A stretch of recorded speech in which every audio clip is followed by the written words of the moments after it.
this time and do it right. Okay.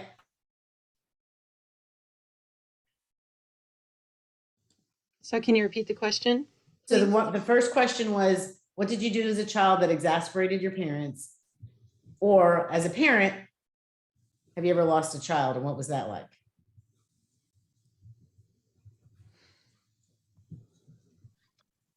Well, I'll say, first of all, as a child, I was perfect, so I never did anything that exasperated my parents. The miracle child. So that was an easy one.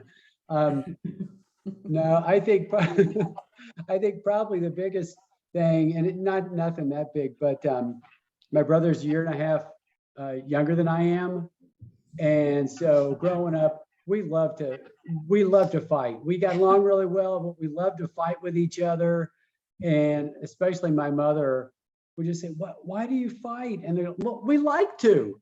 And so, you know, that was from like pretty much as far back as I can remember up through, I don't know, at least middle school. So that's what comes to mind for me. That's awesome.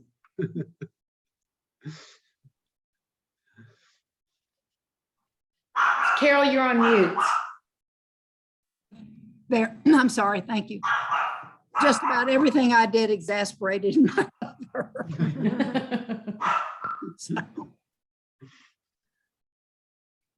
I think for me, my dad was principal of my high school. And I was, you know, a pretty smart kid, got, you know, straight A's and all, but I was a mouth.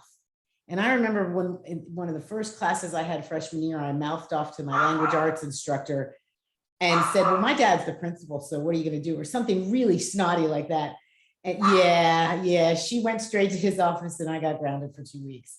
I think what he said to me, my dad was just a gentle man in his discipline, but he was like, really, when you do stuff like this, it just overshadows all the good things you do in school. He goes, just knock it off. So I learned to be better there. How long did it take you to knock it off?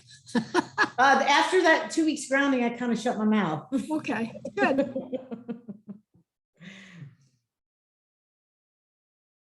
So when you mean lost, you mean like physically lose them? That's what I meant. Yeah, like in a wall or something. So I guess this was I've got twins, so they were 2 roughly, and John had a great idea to go up to, I can't even remember the name of it. It's outside of Salado during Oktoberfest to go eat German food. And we took them, and then we went behind, and they had a big like open air covered place with a band, and there was a lot of dancing going on. And we went with a couple other of our neighbors, and we lost them for about 10 minutes. And we were kind of panicked because it was on like a farm to market road. And anyway, that we rescued them, and then I had to sit with them. So It's kind of terrifying. yes, because it was at night, you know, it was dark, and they were just having a good time. They were, you know, kind of running around, sliding around between all the people dancing. But it was a little, you know, I was petrified for a little bit. Yeah. I know that feeling. Well, and at least with twins, they have each other, right? You didn't have like one kid on the loose. You had 2 kids on the loose, but they were together. They Well, had each other. I'm not sure they were together. I can't remember if I found them at the same time. It was close, but it was a little disconcerting. Yeah. No, because I lost Caroline in Academy one time. I don't know, I was doing something, and you know, all those big racks and stuff, and she didn't keep up with me, which was, you know, Her fault. And then the next thing I knew, you know, will the parent of Caroline Dobbs, you know, please come to the customer service station at the front of the store. So that was embarrassing. Yeah. So everybody in the store knows you're a bad parent that way. Yeah, no kidding. Well, and that was just one of many bad parenting moments. Yeah. And well, then there was the time we forgot to pick them up at the YMCA. That doesn't really count as losing a child. That's just No. poor parenting. But that's the one that Caroline Caroline reminds us about that probably at least once a year now, and it's 20 years later. Yeah, so we have yeah. multiple examples.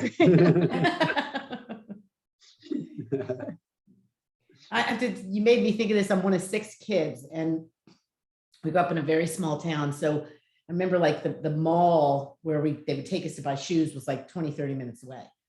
And we all got our new shoes, and we're all in the station wagon driving home. And my mom turns around and goes, and then she counts us again. And then she goes, "Where's Michael?" And we all look at each other. We left him at the shoe store. My dad made an illegal U-turn to get back there. Yeah, yeah. It happens. Yeah. Yeah. Anyone else? My first 3 children, whenever I would go shopping, I would tell them, y'all better keep up with me or else I'm going to get lost. And they were little ducks, just right in a row. And then my 4th one came along. She was a few years, the first 3 were pretty close together. My youngest was about, I think, 5 years younger than the other one. And I would go shopping and I would tell her the same thing, or I would try to keep my eye on her and she would be gone. And in a little bit, I'd hear, "Mrs. Harper, you're in the fine jewelry department." And that happened all the time. So Well, you muted yourself by mistake. sorry, she really just she didn't get lost. She knew exactly where to go. And if she turned around and couldn't find me, she would find somebody at the store and say, "Can't find my mother." I got lost at Woolworths downtown when I was very young and was crying because I had probably wandered off. So what you reap, what you sow. I'd wandered off from my mother. And I remember standing at the front of the store crying. And a woman, a very nice Black woman, came up to me and asked me what was the matter. And I told her, and she said, "Don't worry." And she found a manager and they found my mother, because that was before they had PAs. That was probably maybe in 44. I don't know. It was probably before. I was very young. So anyway, that's my experience with getting. So there's always a nice person around that will rescue you if you're lucky. Well, so I think that we're going to hear about the story of them, losing Jesus. And I think the thing that's interesting is this story. We read, some of these stories are so familiar to us because we read them all the time. And I think it's just to stop back and realize, like, our own panic when we lost a child. Imagine how Mary and Joseph felt. Like, they knew this was this special child. How much they knew, we don't know, and then he's gone. So, all right, I'm going to share my screen and we'll watch the video. Hope I do this right.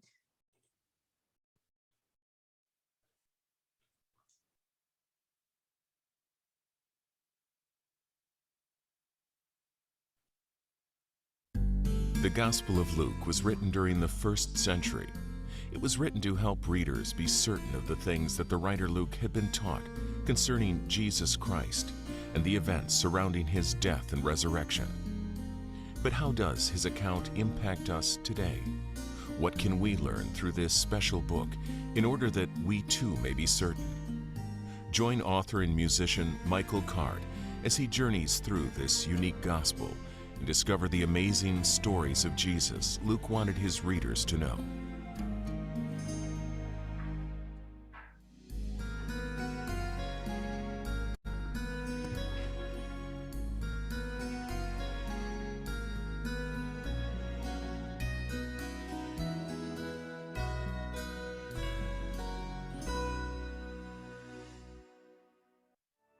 The Gospel of Luke is known for being a carefully researched account of the life of Christ. The Gospels of Matthew, Mark, and John are eyewitness accounts of Jesus, written by these three men who traveled with him and heard him speak, men he called friends. Luke himself was not an eyewitness, but rather a careful observer of the experiences and accounts of others. Known as a physician and possibly a slave, Luke has a special sensitivity to the weak and helpless that comes through in his gospel, exposing a tender side of Jesus' character. Michael Card reveals the amazement expressed in Luke's gospel by those who came to be certain about who Jesus was. Welcome to Northern Galilee, to a 4th century synagogue in the city of Kazreen. There are children here playing behind us. You're going to hear their voices like music. You would expect that in the 1st century, but you may hear an occasional backup horn. You wouldn't have heard that in the 1st century. We've come here to inform our imaginations, the imagination that ties our hearts and our minds together. And we're not just going wild with this. We're looking at the history, we're looking at the facts, but then we're doing something with the facts. We're engaging and trying to understand this person, Luke, in a whole new way.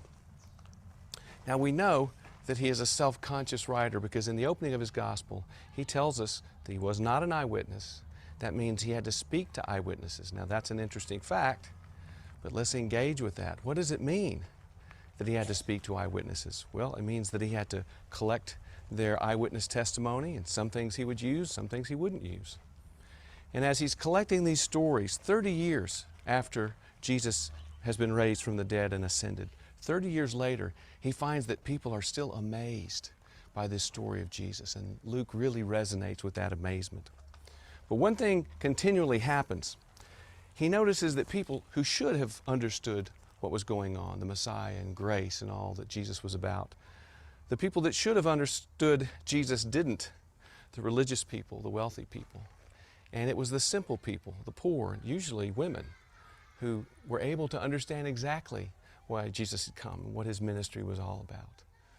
And if you look at Luke, it's on almost every page. The first scene is Zechariah and Mary. Zechariah, a priest in the holy place, talking to Gabriel, and yet he doesn't believe.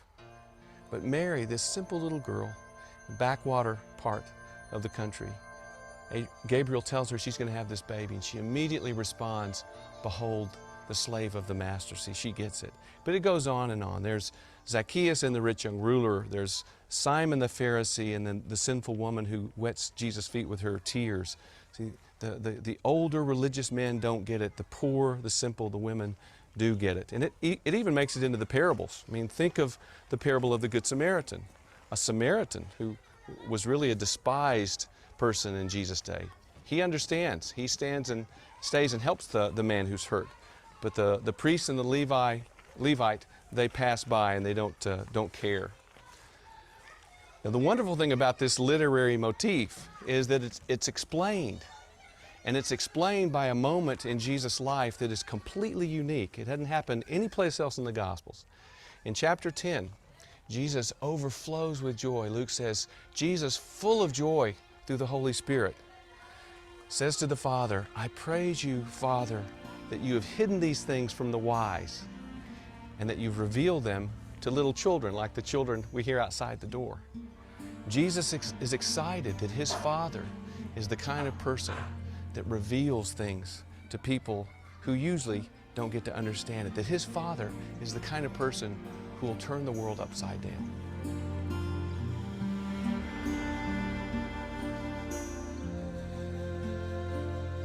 If you really want to engage in a story or a novel, there are certain things you need to look for.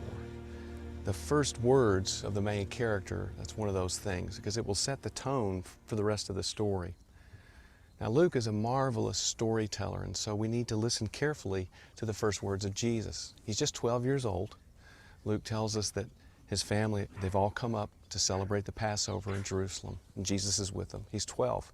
This is the first year that he's going to become subject to the law. He's responsible to obey the law.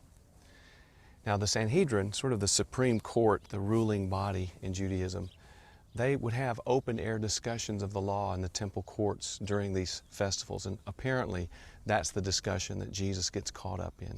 12 years old, wanders off from the group. And Joseph and Mary lose him for 3 days. They can't find him. They can't keep track of him. Imagine being entrusted with caring for the Messiah and you lose him for 3 days. Finally, they come back and they find Jesus, and he's absorbed in the conversation. And Mary, very maternal, it sounds like something my mother would say to me. She comes up to Jesus and she says, "Why have you treated us like this?" And this little boy who understands so much already, he can't understand why they looked any place else but the temple. He says, "Why were you looking everywhere? Didn't you know that I had to be here in my Father's house?" And Luke is very careful to tell us that Joseph and Mary didn't understand what he was talking about. See, those first words are misunderstood by his family who love him so much. It sets the tone for the rest of the book. Jesus is the misunderstood Messiah. Now so it was that after 3 days they found him in the temple, sitting in the midst of the teachers, both listening to them and asking them questions. And all who heard him were astonished at his understanding and answers. So when they saw him, they were amazed. And his mother said to him, "Son, why have you done this to us? Look, your father and I have sought you anxiously." And he said to them, "Why did you seek me? Did you not know that I must be about my Father's business?" But they did not understand the statement which he spoke to them. Luke chapter 2. Of all the places in the Bible land, some people call it the Holy Land, this for me is the most holy. This is Capernaum. Matthew referred to it as Jesus' own town because after he was kicked out of the synagogue in Nazareth, he relocates here, and this is the base of their ministry all the time they're in the Galilee.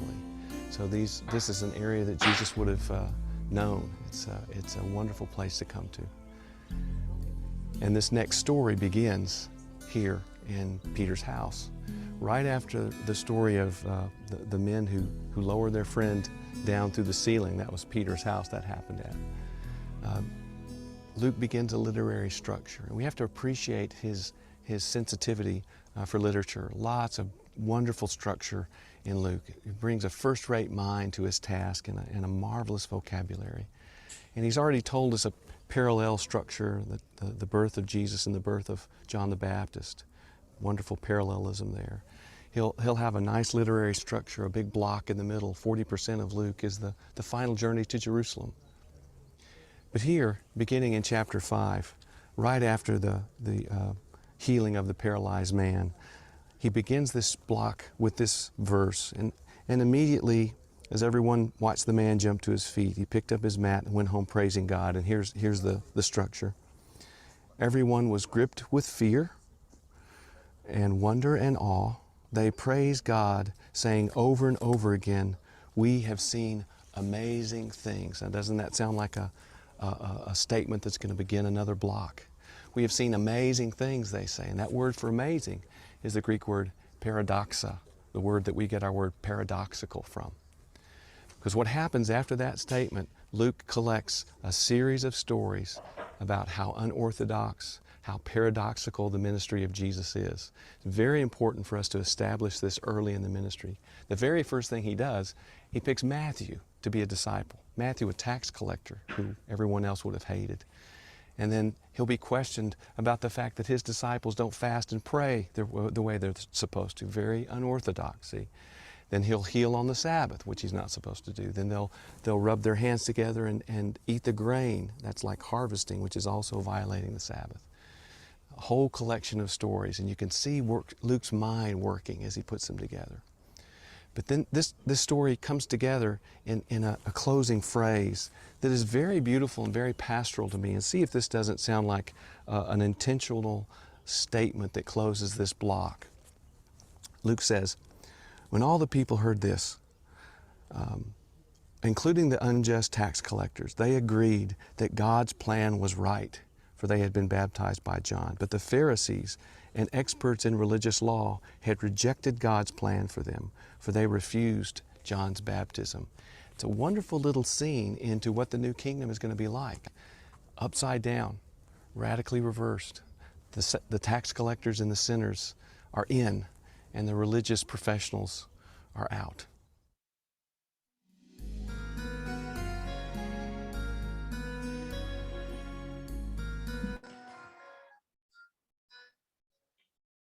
Let me stop that.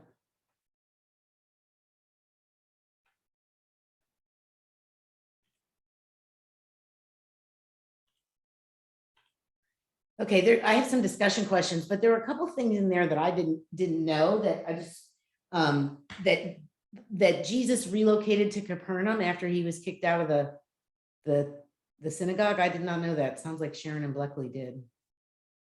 Oh, no? Okay. And then that where they lowered the guy in, that was Peter's house. Yeah, I didn't know that. I didn't have any idea. And I think that happens, at least the way it's represented in The Chosen, I haven't read it in here, is that happened, the lowering down happened right after Jesus healed Peter's mother-in-law. So I guess that makes sense. But moving on to the questions. Okay. So basic question, just like we started talking about, is, how do you imagine that Mary and Joseph felt when they realized Jesus was lost? Well, I guess I haven't paid attention to it, but I didn't know he was gone for 3 days. I mean, that's a while. And the context that I read said that Jesus was 12, so he was young enough to hang out with the women and children and old enough to hang out with the men, because he was on that cusp. And so they both assumed he was with the other. I think there were a lot of relatives. There were a lot of other family members there. So, yeah. And for parents, well, you're with your grandparents. No, they were with you. So I can see how that could happen, especially with a large crowd. Yeah, and so what had happened, Robin, was they traveled for a whole day. They realized he was lost. They had to travel back for a whole day, and then they had to go find him. That had to be terrifying. Well, and okay, let's just all think about traveling anywhere with our dad and how completely annoyed they get just when you want to stop to go to the bathroom. So think about the family dynamic here now, right? We're not just stopping along the way. We're having to do a U-turn and go all the way back somewhere to find somebody and then look for them and then go all the way back. I mean, you really do. It is interesting to sort of put it in the context of your own personal experience to try to, appreciate how everybody must have felt. Yeah, but she's not talking about her dad, I don't think.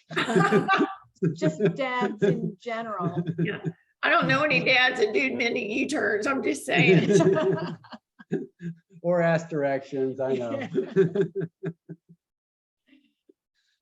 So then what do you think? So here he shows, so imagine he wanders away and he's in the temple. How do you think those other temple leaders thought that here's this 12-year-old kid who seems to know a lot? They don't expound upon that, but that had to be kind of amazing.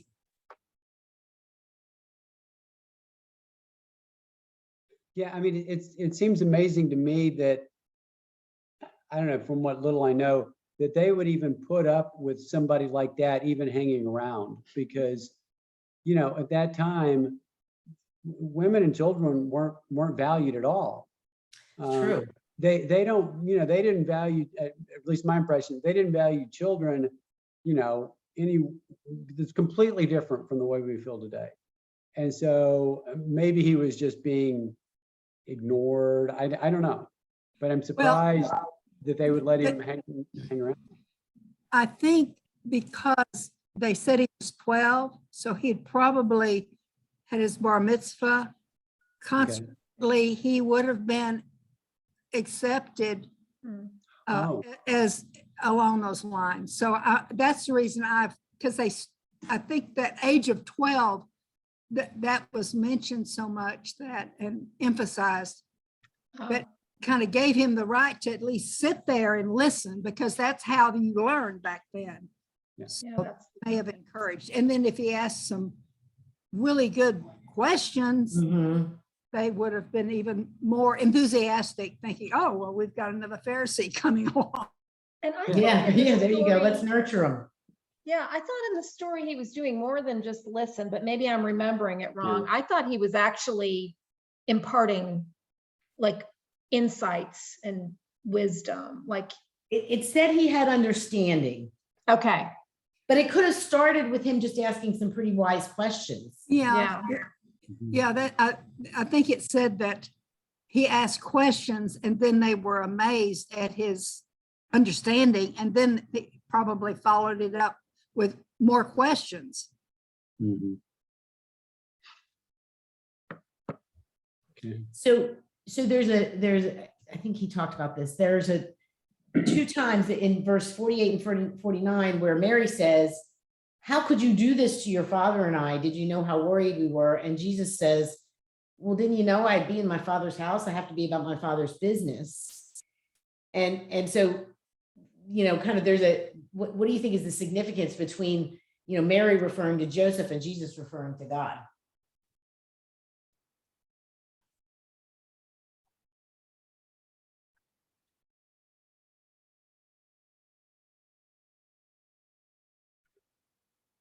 Yeah, I mean, I don't know. I'm wondering whether with the translation for us is the same word maybe, and maybe it's not for them. I have no idea. I'm just kind of Yeah. guessing, but it's possible that the way it was said was different, but maybe not. I mean, maybe it was really, him not. Obviously, Mary knew what was going on, but realizing that maybe he knew that maybe even though they never talked about it. I don't know. That's really interesting. well, I mean, you think he being who he is, he knows they don't understand yet. But it's interesting when the part that didn't get read. I'm just looking at sort of the next verse. Jesus went down to Nazareth with them and was obedient to them, but his Mhm. mother treasured all these things in her heart. Mhm. So another example of Mary seeing something that doesn't, trying to put the pieces together, right? Like this, okay, this is significant. There's something unusual here, but I'm not sure that I can understand right now what it is. And I always like to think of Luke interviewing Mary, because I'm not sure she fully understood right at that moment. And so when Luke, being a good question researcher, he's like, and what were you thinking? And Mary, and there's a couple points when Luke says Mary pondered or treasured all these things in her heart. And I just, I can picture Luke interviewing Mary and Mary telling these stories as a mother would. It's just beautiful because we get so much about Mary from Luke. Yeah. And you also get something about Luke, just like you're saying, Maria, you get something about Luke and his methodology from reading this too. Because you're right, that's exactly the kind of a thing. You don't just sort of gratuitously put that into something that you're writing, right? That's not the kind of thing that you would add. That's odd. That's an odd thing to add, but you're right. That is exactly the kind of thing that if you're interviewing a witness, you might write down, because you've got a much larger story that you're pursuing with them. And as you say, you're trying to understand, like, what did you understand? Do you understand? What did you think at the time? And you're capturing that as part of the interview. So I had never thought about it that way before either, but it's very interesting. Yeah. I had never thought too, when he talks about Luke's writing in all these different styles, the parallelism and the paradoxes, and we're going to get to the paradoxes, but one of just that for this section, the end question was what, Jesus says, I had to be about my Father's business. And so how is God calling us to be about his business?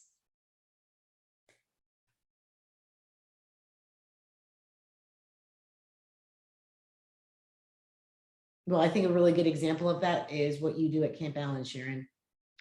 Oh, well, look, but that's just one example of the Great Commission, right? Because that's really, Totally. so that's really what it comes down to. You know, what's our Father's business? Our Father's business is to bring all his children to him, right? It's to love us and to bring us together into fellowship with him.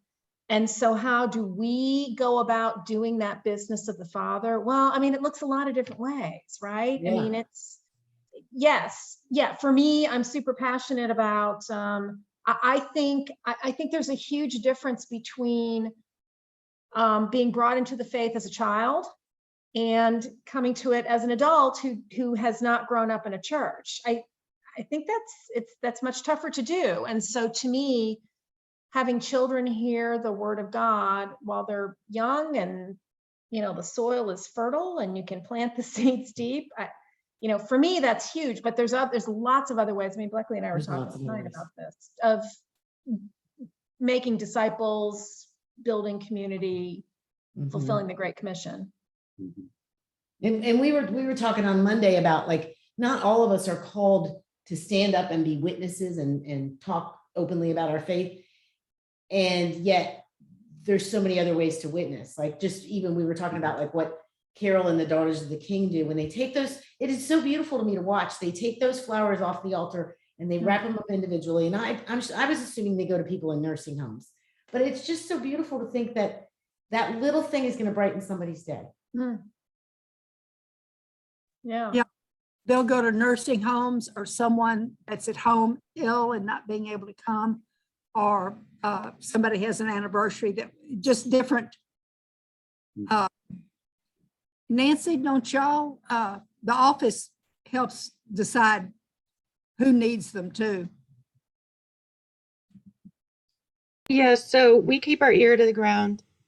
You know, we hear about pastoral care needs, and of course the daughters do as well. And so every Sunday I I come up with a proposed list, and then whatever the daughters also know about who may be in need, or just like you said, something to brighten their day and know that they're being thought of by our congregation. We put that together, and it is a sending out of love. It's really beautiful. So I think you're right, Sharon. It looks a million different ways, and we can all live out our commission in the way God called us to. And we're all here too. I think that's part of our responsibility, right? Yes, Learning Mm-hmm. and sure. understanding more. Yes. So I want to go to the next thing he talked about the series of what he called paradoxes. And he had said to us, after Jesus healed the paralytic, the words in the Bible says, and immediately he rose before them and took up on that which he lay and went home glorifying God. And amazement seized them all, and they glorified God and were filled with awe, saying, we have seen strange things today.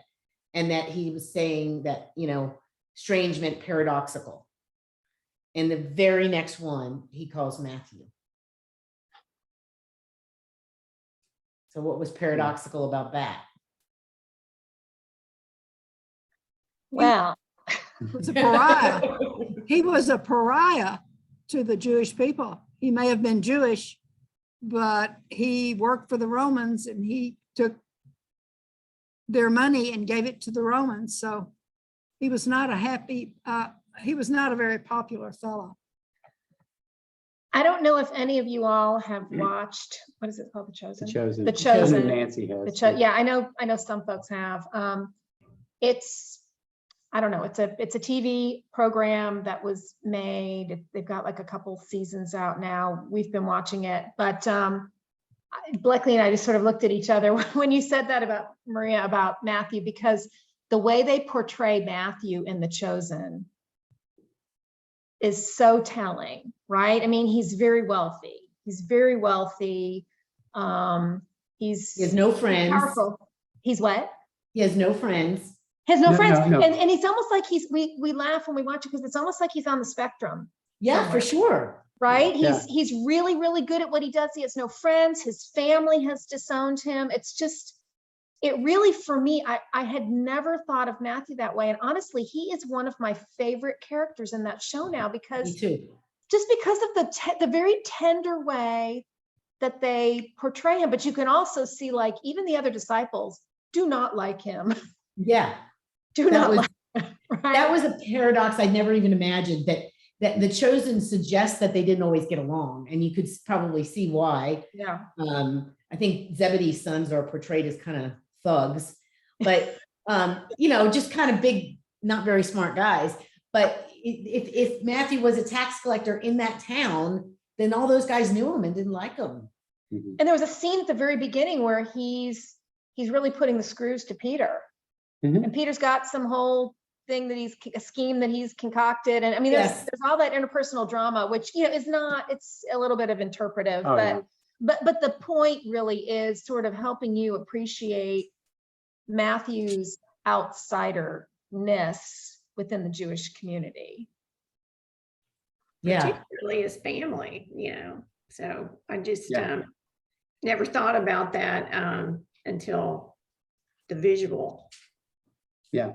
Yeah, and a lot of the stuff it's in the Bible, but it's very brief. It could be a word here, a sentence there, but without really studying it. And of course, this is embellished, but still, it's it really is interesting when we get opportunities like that or like this Mhm. to really learn in a lot more detail. I feel like it makes the scripture people just have come come up with. alive. Yeah, just to see Caesarea, right? The big columns where he was standing, and you're like, oh, this is a grand place, right? This is a grand Roman place, big structures and stuff. It's very, I love how he's on location, because the location really brings a lot to what he's talking about. Mm-hmm. Yeah. So it says that he talks about there's all these paradoxical stories, and then it ends with these two lines that all the people, even the tax collectors, when they heard Jesus's words, acknowledged that God's way was right because they had been baptized by John. But the Pharisees and the experts in the law rejected God's purpose for themselves because they had not been baptized by John. And he talks about, God's kingdom being upside down and radically reversed. And how do we see that today? Well, I mean, to me, it's the typical status quo versus outsiders, right? I mean, people who have whatever it is, power, wealth, money, whatever it is, like things the way it is. And people who are on the outside obviously don't. And this, I think and this was an opportunity since Jesus was really trying to focus on the outsiders, the people that he felt were, not most important, but that's who he's focusing on, to get those people, to give those people an opportunity to really see what the truth was. And of course, the people who already had the power, they didn't want anything to do with that. Why would they? Right. And he was just, and this is just some guy from, born in Bethlehem or from Nazareth or whatever. It was just some nobody. Why would they care about that? And John the Baptist was too, obviously. So all this stuff, was, the uprising of the outsiders, I guess. Yeah. But the whole status quo, which is the same today, riches, wealth, position, define us to the world, not to God. And God calls us to be different, to be humble, to be generous. Yeah. Other thoughts? I don't know that it would be that different today, right? If Jesus came? Yeah, I don't know that it would, right? I think you'd still see the same thing, because you just sort of look around at I think people who are hurting, who are in need, are much more receptive Yes. to hearing the message. And I think today, just as much as then, people who, are comfortable and powerful and have material, I mean, just look at how a lot of people live. The things that money gets spent on. Yes. Right? I don't know that things have really changed Mhm. that much. I don't think they've changed at all, probably. No, human nature has been the same since Genesis, I think, so. Yeah. And it feels very countercultural to try to live a Christian lifestyle. Yeah. Mhm. Yeah. Yeah.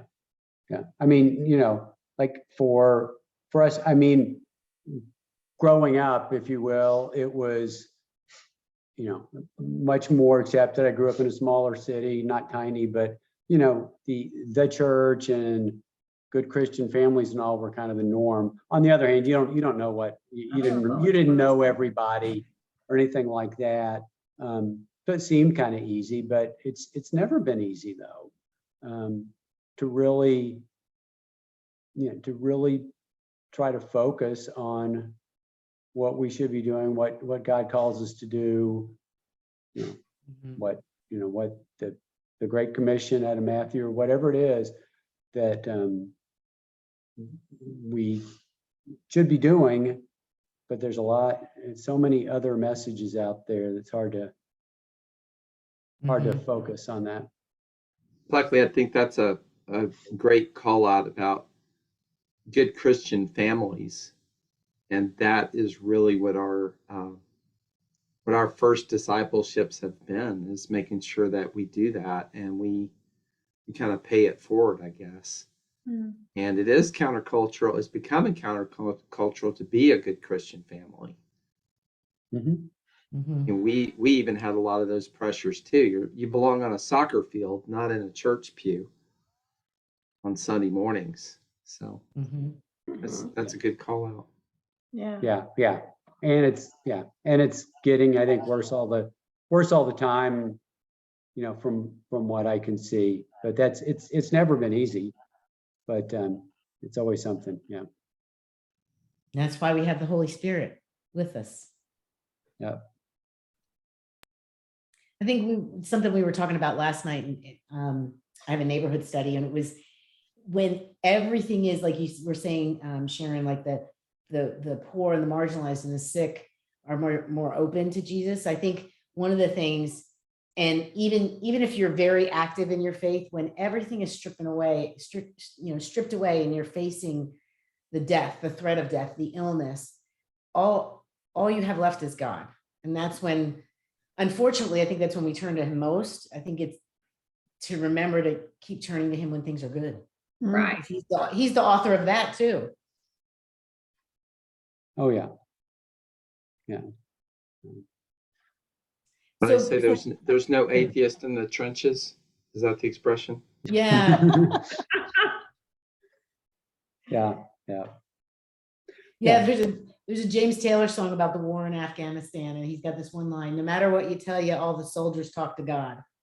Yeah. Whatever. Yeah. So in the beginning, he talked about, and this was actually really cool. He talked about being childlike in our faith, and that he praises God that the word has been revealed to the infants as opposed to the wise and the educated. To me, when I hear about being childlike in our faith, I think of one of my closest friends who just calls me just laughing and giggling when she has a God moment, like just so joyful about it. And then she called me one day, she says to me, I got up and I went out to get milk. I forget why she was out in her pajamas, and the Catholic Church was having a mass. So she went to Catholic mass in her pajamas, and she was laughing about that and so happy about it.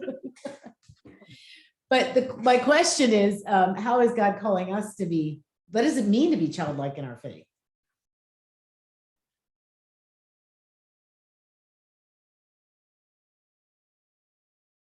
Well, this is kind of simplistic, but just to take it.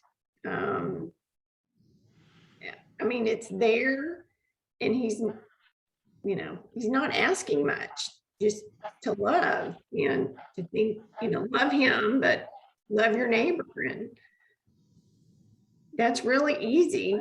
And of course, I equate it to when you're young, you don't have too much of your focus. And then as we mature, we get distractions and life happens, but it's so simple. And children are very trusting. And children will take somebody on their face value, so to speak. So I think it's that trust, that innocent trust, and the belief that it doesn't have to be proved to a child. Just that faith and the belief in something that children are capable of doing. And Santa Claus, children believe in Santa Claus because it's something good that they're taught. And I still believe in Santa Claus because it's that element of goodness and giving and love that we share at Christmas time. Even people who are not church do Christmas. I mean, Christmas is really big in Japan. I worked with a woman that was from India, and they were Hindu. And I mean, they went all out at Christmas because it was that joy and that giving, and I think that's what we're called to be, is to be joyful and to love. And Yeah. that. And Kim had a good one, admitting that we don't know everything and we have plenty to learn. Yeah. Yep. Yep. That's what Does we that mean we have to admit other people are right sometimes and we're not? have to do. Yeah. I think that's a key to success in a marriage, actually. Yeah. But I like that what you were saying, Carol, joy and wonder, just like, to have joy in the little things. Like when we walk outside and the sky is beautiful, like God did that for us. Did anybody see all the butterflies today?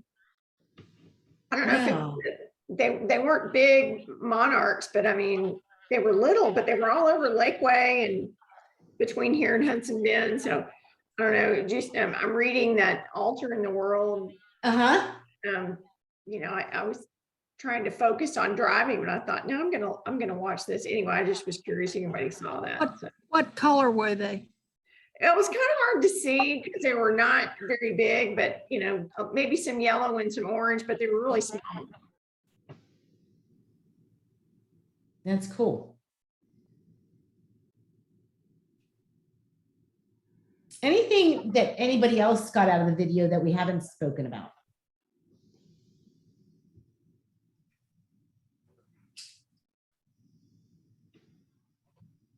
I think the thing he keeps talking about, using our imagination to connect our hearts and our minds. And I think that's some of what The Chosen does. Is it, and again, sorry for another advertisement, and these studies do too. They kind of bring it to life. We know these verses, we know the stories, but to really think about them as people and imagine it. I really liked when he said that. Imagine, it forms our imagination, and that connects our hearts and our minds. There again is that childlike quality, because children Yes, have a fantastic imagination. that's for sure. Now that reminds me when Roland used to show his slides from his trips to Israel down in the parish hall, and someone as learned as he was, you could tell he was as fascinated by having been there in person and having that connection. So even somebody like Roland can have a childlike response to faith. That's pretty cool. It is. Yeah. Okay, well, I'm going to stop recording and take prayer requests. I remembered